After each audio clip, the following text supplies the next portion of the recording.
So দুইটা part, এটা কাজ হয়েছে, এটা আমরা জানি, এটা আমরা করতেও পারছি, করবো, সবাই অলরেডি করছিও। এখন আমরা যেটা দিয়ে focus দেবো সেটা হচ্ছে যদি এমন হয় যে ভাই আমার কন্টেন্ট তিনটা, পাশাপাশি তিনটা কন্টেন্ট, তাহলে সেই ক্ষেত্রে হচ্ছে কিভাবে করবো। তিনটা কন্টেন্ট যদি বসে, যদি পাশাপাশি এরকম দুইটা কেন, যদি তিনটা বা হচ্ছে চারটা বা হচ্ছে ধরেন পাঁচটা বা যেই কয়টাই বসুক না কেন, পাশাপাশি যদি হচ্ছে এগুলো বসাতে চান, এগুলোর জন্য হচ্ছে আবার একটা কমন সিস্টেম আছে, একটা কমন ওয়েতে এগুলো হচ্ছে বসাইতে হবে। যেমন আমরা যখন দুইটা কন্টেন্ট ছিল তখন আপনাদের নিশ্চয়ই মনে আছে একটা লেফট একটা রাইট করছিলাম, আর যখন হচ্ছে তিনটা আসবে বা তিনটার অধিক আসবে তখন না সেগুলোকে একটা পাশেই হচ্ছে আপনাকে ফ্লোট করে নিয়ে আসতে হবে যদি আপনি ফ্লোট দিয়ে কাজ করেন। আর সেই সিস্টেমটা হবে হচ্ছে ফ্লোট লেফট। ওকে, কেন এটা হবে সেটা আমি আপনাদেরকে একটু দেখাইতেছি। সো আমি এখানে হেডার, এখানে হচ্ছে ডিভ কন্টেইনার, এর নিচে আসেন, আমি এই নতুন একটা ডিভ নিলাম যেখানে আমার হচ্ছে তিনটা কন্টেন্ট বসাবো আমি, হ্যাঁ। সো আমি একটু একটা কাজ করতেছি, আমি ডিফারেন্ট একটা র্যাপার নিতেছি, WRAPPR র্যাপার নামে, এবং এইখানে হচ্ছে আমার কি হবে, তিনটা ডিভ হবে। ধরেন বক্স নামে তিনটা ডিভ নিতেছি, প্লাস এখানে তিনটা ক্লাস দিব। ধরেন হচ্ছে রেড, রেড একটা ক্লাস যেটা থেকে হচ্ছে আর একটা ব্যাকগ্রাউন্ড কালার আসবে, রেড, গ্রিন। খেয়াল করুন এখানে একটা কমন ক্লাসের ইমপ্লিমেন্টেশন আছে, ব্লু, রেড, গ্রিন, ব্লু, তিনজন। এই বক্সকে ধরলাম আর হচ্ছে র্যাপারকে, র্যাপার তার ভিতরে হচ্ছে বক্স, এবং বক্সের সাথে হচ্ছে রেড, গ্রিন, ব্লু। কোনটার কাজ কি, সিরিয়ালটা আগে মিলে আনি। এই ব্লগের পরে এইখানে আসেন, এই জায়গায় সেটা নতুনটার নাম কি, র্যাপার। সো এইখানে নতুন র্যাপারটা ধরবো, WRA র্যাপার। এবার র্যাপারের পরে যদি খেয়াল করেন বক্স, এই বক্সটা আমি রাখছি হচ্ছে তিনও জায়গাতে সেম রাখছি, কেন জানেন, কারণ তিনও জায়গাতে সেম একটা মিনিমাম হাইট দিব। এর জন্য হচ্ছে তিনজনকে আমি বক্স নামে হচ্ছে ধরলাম, সেম একটা নামে। আর বাকি যে হচ্ছে রেড, গ্রিন, ব্লু তিনটা ধরছি, এই তিনটা থেকে হচ্ছে তিনজনকে আমি তিনটা ডিফারেন্ট ব্যাকগ্রাউন্ড কালার দিব আর কি। আমি যদি আপাতত ধরেন হচ্ছে বক্সটা ধরে একটা মিনিমাম হাইট ধরেন 100 পিক্সেল দেই, সেভ করি, কয়টা বক্স আছে, তিনটা বক্স আছে। আমাদের সাইটে এসে রিলোড দিলে এই জায়গায় দেখেন হচ্ছে এই যে 300 পিক্সেলের তিনটা কন্টেন্টের জন্য হচ্ছে আলাদা আলাদা জায়গা চলে আসছে। বাট যেহেতু ব্যাকগ্রাউন্ড কালার দেয়নি ভালো করে বুঝতে পারতেছি না, সো আমি একটু ব্যাকগ্রাউন্ড কালার দেওয়ার জন্য ওদেরকে ধরি। ধরেন রেড এর এগেইনস্টে থাকবে হচ্ছে আপনার ব্যাকগ্রাউন্ড কালার রেড, গ্রিন এর এগেইনস্টে থাকবে হচ্ছে ব্যাকগ্রাউন্ড কালার গ্রিন, আর ব্লুর এগেইনস্টে থাকবে হচ্ছে আমাদের ব্যাকগ্রাউন্ড কালার ব্লু। তিনটা সেভ করলাম, এইবার সাইটে এসে রিপোর্ট দিলে এই যে তিনজনকে দেখতে পাচ্ছি, রেড, গ্রিন, ব্লু। বাট তিনজন আছে কিভাবে, তিনজন আছে হচ্ছে পুরো জায়গাটা দখল করে, আমার তো এইভাবে রাখলে হবে না, আমার তিনজনকে পাশাপাশি আনতে হবে। সো তিনটা কেন, চারটা, পাঁচটা, 10টা, 100টা হোক, সেম এই ফর্মুলাটাতেই কাজ করবেন এখন যেইভাবে আমি কাজ করতেছি। সো তিনটা কন্টেন্ট নিচে নিচে আছে, এখন হচ্ছে ওদেরকে পাশাপাশি আনার জন্য কি করতে হবে, ফ্লোট করতে হবে। আমি একটু পেইন্ট টুল নেই, নিয়ে আপনাদেরকে এখানে বুঝাই।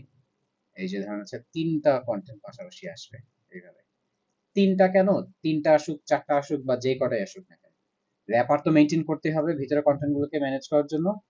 আর যখন হচ্ছে ফ্লোট করতে যাবেন, যেমন আগে যেটা করছেন ফ্লোট লেফট করছেন, ফ্লোট রাইট করছেন, বাট এখন যখন হচ্ছে তিনটা কন্টেন্ট আসবে তখন তিনটাকে একই পাশে ফ্লোট করতে হবে, একই পাশে, সে একটা পাশে হবে হচ্ছে কোন পাশ, ফ্লোট লেফট।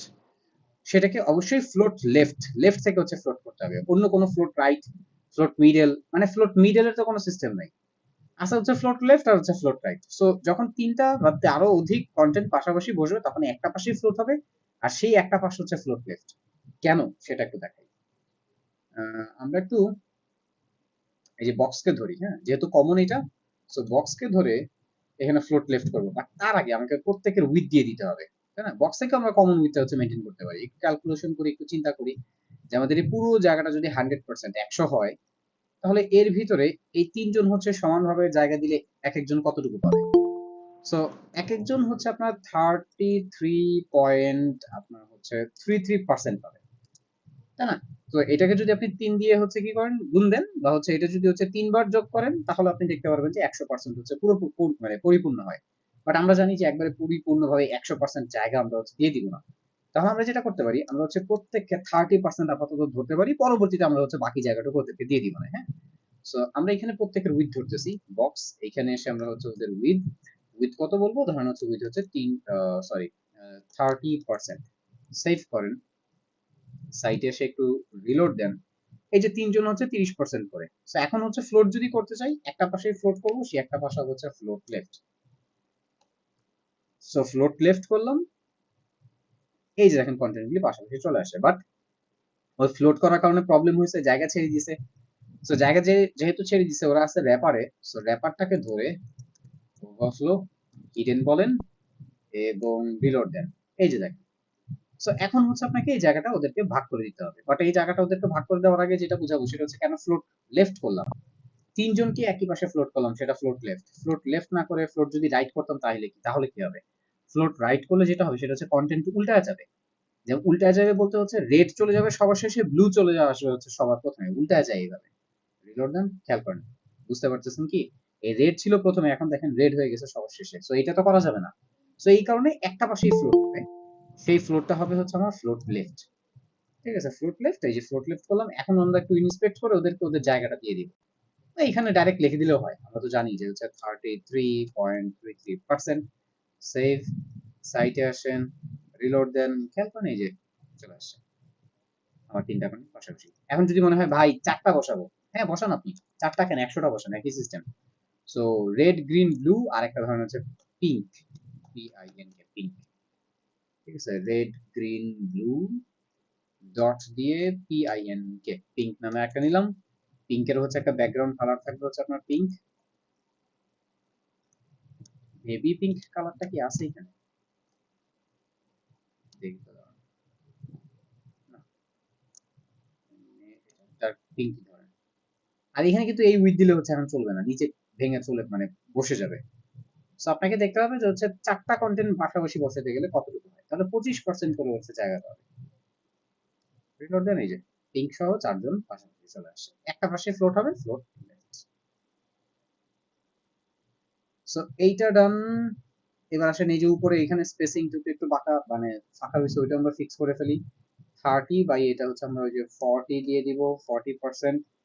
একটু রিলোড দিলে এই যে 30/40, ওইটাও আমাদের চলে আসছে। এই ইয়েলো বর্ডারটা এমনি রাখছিলাম জাস্ট লেআউটটা বোঝানোর জন্য, আপনাদেরকে ওয়ার্কফ্লো কাজটা বোঝানোর জন্য। আচ্ছা, এখানে আরেকটা কাজ দেখেন, আরেকটা শর্টকাট করা যায়, এটা আমি প্রথমে করি নাই, এখন করব আপনাদের বুঝানোর সুবিধার জন্য। সেটা হচ্ছে দেখেন তো এই যে কন্টেইনার ক্লাসটা একটু খেয়াল করেন তো, কন্টেইনার ক্লাসটা, এই কন্টেইনার ক্লাসটাতে বর্ডারটা আমার লাগবে না। ঠিক আছে, লাগবে না, আমি একটু রিলোড দিয়ে দিলাম, বর্ডার নাই কিন্তু আমার। আচ্ছা, বাট এখানে হচ্ছে রেড গ্রিন ব্লু এগুলো কালার এক হয়ে গেছে, তো দেখতে একটু একটু ডিফারেন্ট মানে বাজে লাগতেছে, তাই না? তাহলে আসেন আমি একটু এই কালারগুলো একটু চেঞ্জ করে দিই। কেন চেঞ্জ করতেছি? একটু জাস্ট দেখতে যেতে ভালো লাগে। ধরেন এখান থেকে এই কালারটা ব্যবহার করলাম, হেক্সাডেসিমাল কালার কোডটা নিতেছি। এটা হচ্ছে আমার গ্রিনের এগেইনস্টে হেক্সাডেসিমাল কালার কোড, এইটা হচ্ছে আমার ব্লুর এগেইনস্টে ধরেন এই কালার কোডটা ব্যবহার করব। আর পিঙ্ক এটা থাকুক, সমস্যা নেই, এখন দেখতে আর খারাপ লাগতেছে না। এটা বসাইছি। আমি যেটা দেখাতে চাইতেছি সেটা হচ্ছে এখানে নিশ্চয়ই খেয়াল করে দেখছেন যে কমন পার্ট গুলি আমি বক্স থেকে আনছি। কমন যতটুকু দরকার আমার সেটা আমি বক্স থেকে নিছি। বাট ডিফারেন্ট যেটা দরকার সেটা হচ্ছে আমি রেড গ্রিন ব্লু পিঙ্ক আলাদা করে বানাই নিছি, তাই না?